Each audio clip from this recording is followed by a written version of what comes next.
এমন একটা জেনারেশন আছি, জেনারেশনটা কি বলবো, বলার মতন কোনো আমি নাম খুঁজে পাচ্ছি না। যাই হোক, ওটা আর বলা লাগবো না, যেহেতু আমি আদিম যুগের মানুষ। আপডেট আপডেট না, যারা আপডেট তারাই করুক, সমস্যা নেই। তবে বিষয়টা হয়েছে গেল, ভাইরাল হতে হবে যে কোনোভাবে, যে কোনো মূল্যে। বউ ব্যবসা করে, ছাগল চুরি করে, বা কোনো বিষয়ে কট খেয়ে, বয়ফ্রেন্ডকে নিয়ে ঘুরতে যেয়ে মানে কট খাইলাম,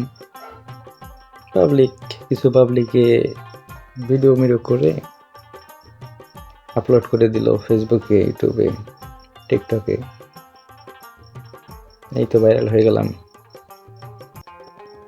ভাইরাল হওয়ার পরে তখনকার বিভিন্ন জায়গায় থেকে ইনভাইট আসবে কাজ করার জন্য, সেলিব্রিটি লোক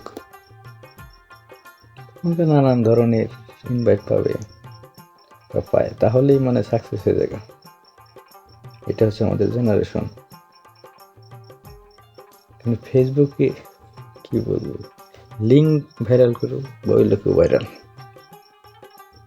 কি সব লিঙ্ক ভাইরাল করে না করে। আদিম যুগের মানুষ তো ওগুলো বুঝি না, আপনারাই ভালো বুঝেন। তবে উনিও ভাইরাল। তো আর কি, দেরি না করে আপনারা শুরু করে দেন।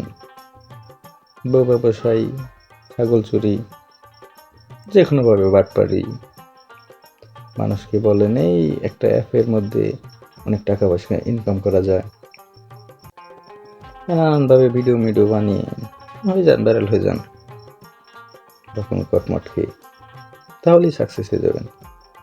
এগুলো শুরু করে দেন। জেনারেশন আর কিছু বলার নাই। ভালো থাকবেন সবাই।